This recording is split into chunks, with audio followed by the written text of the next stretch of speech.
Welcome friends. বাজেটের ঠিক আগেই সরকারের কিন্তু চাপ বাড়ছে, কারণ আপনারা জানেন বকেয়া রয়েছে 42% ডিএ। রাজ্য সরকারের সঙ্গে কেন্দ্র সরকারের যে পার্থক্য, সেখানে 42% পার্থক্য এই মুহূর্তে রয়েছে। তো বাজেটের ঠিক আগেই সরকারের কিন্তু চাপ বাড়ছে। আপনারা জানেন যে অনেকের প্রত্যাশা রয়েছে এই নতুন সরকারের ওপর, কারণ দীর্ঘদিন থেকে যে ডিএর বঞ্চনা, সেটা কি এবার কাটবে এমনটাই কিন্তু মনে করা হচ্ছে যে কিছুটা হলেও কিন্তু আগামীকাল কাটবে। তবে কত শতাংশ ডিএ বৃদ্ধি হবে সেই নিয়ে জল্পনা এই মুহূর্তে তুঙ্গে। ডিএ বৃদ্ধি তো 100%, কালকে ডিএ বৃদ্ধি হবেই, কিন্তু বৃদ্ধি যে হবে সেটা 100%, কিন্তু কত পার্সেন্ট বৃদ্ধি হবে এই বিষয়টা নিয়েই কিন্তু জলঘোলা চলছে। বিভিন্ন অকিবহল মহল তারা কিন্তু মনে করছেন যে পূর্ববর্তী সরকার লাস্টের দিকে যে অন্তর্বর্তীকালীন বাজেটে বলেছিল 4% বাড়াবে ডিএ, তো এই সরকার অন্তত সেটা করবে না, 4%-এর অনেক বেশিই বাড়বে। তবে আহামরি বেশি আশা করাও ঠিক নয়, কারণ রাজ্যের এই মুহূর্তে যে আর্থিক কন্ডিশন, তাতে বকেয়া ডিএর যে 42% বকেয়া রয়েছে পুরোটা, সেটা তো দেওয়া সম্ভব নয়।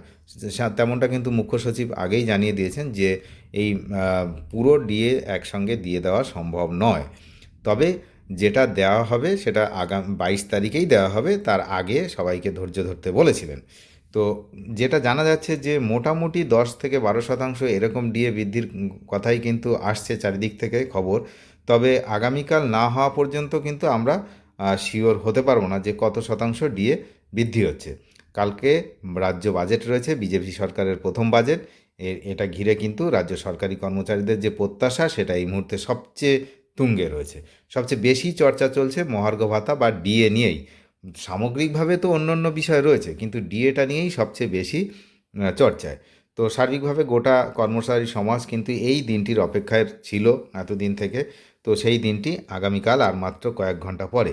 এই পরিস্থিতিতেই কিন্তু বাজেটের ঠিক আগে ডিএ ইস্যুতে সরব হলেন কনফেডারেশন অফ স্টেট গভর্নমেন্ট এমপ্লয়িজের সাধারণ সম্পাদক মলয় মুখোপাধ্যায়। তিনি কিন্তু বলেছেন যে 42% মেটানোর দাবি কিন্তু তিনি তুলেছেন ফেসবুকে। তিনি একটি ভিডিও বার্তায় বলেছেন, সোমবার রাজ্য বাজেট নিয়ে একটি জল্পনা তৈরি হয়েছে। কেন এই বিষয় নিয়ে আমরা এতটা উদ্বিগ্ন, তার তো একটা কারণ অবশ্যই রয়েছে। যে সংকল্প যে সংকল্পপত্র বিজেপি সরকার আসার আগে প্রধানমন্ত্রী বা স্বরাষ্ট্রমন্ত্রী বা মুখ্যমন্ত্রী, তখন এখন যিনি মুখ্যমন্ত্রী, তারা তো পরিষ্কার ভাষায় বলেছিলেন যে 45 দিনের মধ্যে ডিএ এবং পে কমিশন তারা লাগু করে দেবে। তো 22 তারিখ যে ষষ্ঠ বেতন কমিশন, তার যে ডিএ ঘোষণা হতে চলেছে, যেটা এই মুহূর্তে চলছে, ওদিকে আপনারা জানেন যে সপ্তম বেতন কমিশনের যেটা, সেটাও কিন্তু ঘোষণা হয়েছে। তো তিনি আরও বলেছেন কি, আমরা কিন্তু যেটা চাইব সেটা হচ্ছে ওই যে বকেয়া 42% মহার্ঘ ভাতা, সেটার পুরোটাই, যেমনটা মলয়বাবু বলেছেন যে আমরা 12% বা 18% চাইব না, আমরা 42%ই দাবি জানাচ্ছি। পাশাপাশি তিনি আরও বলেন, যেহেতু প্রাক্তন মুখ্যমন্ত্রী এপ্রিল মাসে 4% ডিএ ঘোষণা করেছিলেন, কিন্তু আমরা পাইনি, 1 এপ্রিল থেকেই এই বকেয়াটা আমাদের কিন্তু দেওয়া উচিত।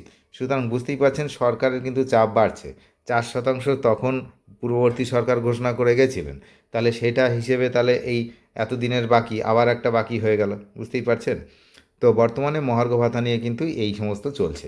এরই মধ্যে শোনা যাচ্ছে 10 থেকে 12% ডিএ ঘোষণা হতে পারে, এমনটাই কিন্তু শোনা যাচ্ছে। তবে এর আগে 1 জুন রাজ্যের নবনির্বাচিত মুখ্যমন্ত্রী শুভেন্দু অধিকারীর সঙ্গে সরকারি কর্মচারী সংগঠনগুলির যে বৈঠক হয়েছিল, সেখানে মুখ্যমন্ত্রী কিন্তু আশ্বাস দিয়েছিলেন ষষ্ঠ বেতন কমিশনের ভিত্তিতে থাকা বকেয়া ডিএ নিয়ে 22 জুন পেশ হতে চলা যে বাজেট, সেখানে সুখবর আসবে।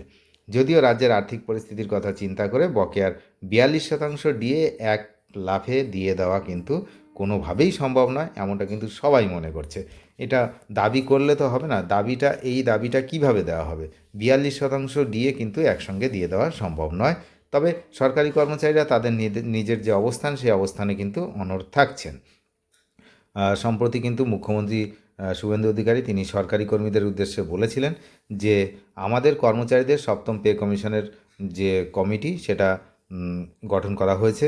বকেয়া দিয়ে আসার যে ব্যাপারটা, সেটা প্রায় 3 লক্ষ কর্মচারী ও পেনশনাররা তাদের যে বকেয়া ছিল, তাদেরকে আমরা 16 থেকে 19 পর্যন্ত ক্লিয়ার করেছি। তবে এইখানেই ঘটনা যে 16 থেকে 19 পর্যন্ত ক্লিয়ার করেছেন ওনারা বলছেন, কিন্তু সেটা কিন্তু সব শ্রেণীর কর্মচারীদের জন্য নয়। গ্র্যান্ট ইন এইড এবং শিক্ষক সহ তারা কিন্তু 1 টাকাও পায়নি। তো তাদের কিন্তু কিছুই ক্লিয়ার হয়নি। তো অন্যান্য যে সমস্ত কর্মচারী ছিলেন, পেনশনাররা ছিলেন, তাদের কিন্তু 16 থেকে 19 পর্যন্ত ক্লিয়ার করেছেন, এমনটা কিন্তু ওনারা বলছেন। কিন্তু বিষয়টা নিয়ে কিন্তু এখনও অনেক সমস্যা রয়েছে। তো ডিএ সহ অন্যান্য বিষয় কালকে কিন্তু বাজেটে থাকবে, এমনটা কিন্তু উনি আগে থেকেই বলেছিলেন। তো প্রথম বাজেট এই সরকারের আমলে, এখন দেখা যাক কী কী উপহার আসে, সেটা রাত পোয়ালেই আমরা কিন্তু জানতে পারবো। তার আগে কিন্তু জল্পনার কল্পনা করা ছাড়া কোনো উপায় নেই। তবে আশা করব যে সার্বিকভাবে একটা ভালো বাজেট সরকার আনুক। প্রথম সরকার, তো সরকারের প্রথম বাজেট, তো দেখা যাক সব দিক বজায় রেখে কি একটা ব্যালেন্স বাজেট সেটা পেশ হবে, এমনটাই কিন্তু আমরা আশা করছি। আর ডিএর দিকে তো আমাদের কড়া নজর রয়েছে যে কত পার্সেন্ট বাড়ানো হয়, বকেয়া যে যাদের রয়েছে শিক্ষক শিক্ষিকাদের সহ গ্র্যান্ট ইন এইড যে সমস্ত পৌরসভা পঞ্চায়েত আরও অন্যান্য দপ্তরে যারা যে সমস্ত রয়েছে, তো তাদের টাকা তো 1 টাকাও পাওয়া যায়নি। তো সেগুলো নিয়ে কিছু হয় কি না, যদিও বাজেট অধিবেশন যখন হচ্ছিল সেই বাজেট অধিবেশন কিন্তু আমি শুনছিলাম। তো তখন আমরা দেখলাম বা শুনলাম সেখানে অনেক কথাই উঠেছে, কিন্তু ডিএ নিয়ে কিন্তু বাজেট অধিবেশনে কোনো কথা আলোচনা আমি শুনতে পাইনি। তো যাই হোক, কালকে বাজেটে কি হবে পুরো ব্যাপারটা আমরা বাজেট হওয়ার সঙ্গে সঙ্গেই জানতে পারবো। সেদিকে আমরা নজর রাখছি। আপনারা নজর রাখুন। চ্যানেলে যারা নতুন তারা নিয়মিত আপডেট পেতে অবশ্যই চ্যানেলটিকে সাবস্ক্রাইব করে সঙ্গে থাকবেন। ধন্যবাদ।